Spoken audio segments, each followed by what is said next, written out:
ڈکی بھائی اور ان کی بیوی ملیشیا ٹور پر جا رہے تھے، ان کو ایک فیسٹیول میں دعوت تھی۔ تو وہ جیسے ہی ایئرپورٹ پر پہنچے تو انہیں امیگریشن والے نے روک لیا۔ انہوں نے کہا کہ آپ پر FIR تو نہیں ہوئی؟ ڈکی بھائی نے کہا نہیں جی، ایسی کوئی بات نہیں ہے۔ تو ان کے کاغذات وغیرہ چیک کیے گئے تو ان کو ایک کمرے میں بٹھا دیا گیا۔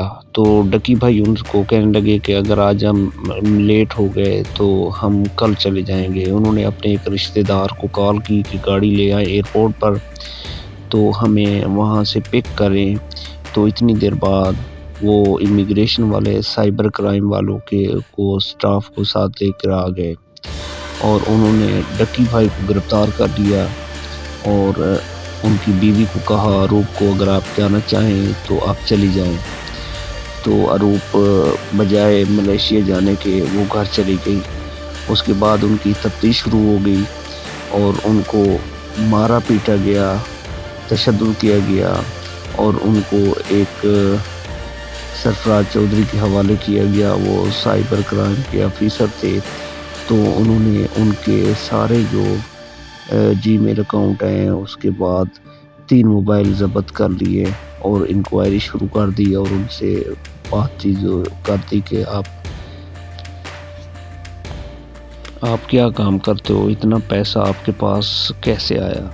تو ڈکی بھائی نے کہا میرے ملین کے حساب سے فالوور ہیں، تو وہ یوٹیوب میں چلا رہا ہوں اور کوئی کام نہیں کرتا۔ تو انہوں نے عدالت سے 23 دن کا ریمانڈ لے لیا، جبکہ ڈکی بھائی کہہ رہے ہیں کہ میں نے ان کو سب کچھ 23 منٹ میں سب کچھ بتا دیا۔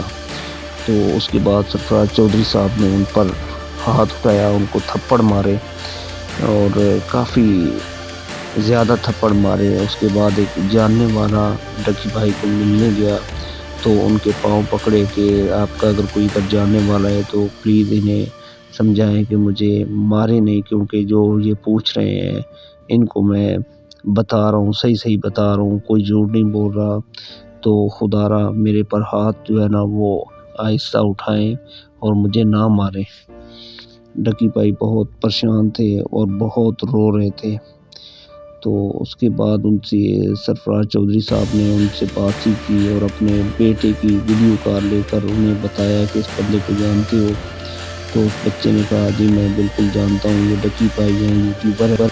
اس کے بعد ایک اور تھپڑ مارا ڈکی کے منہ پر سرفراز چودھری نے، اور دیکھا آپ دیکھ رہے ہو گالیاں وغیرہ دیں۔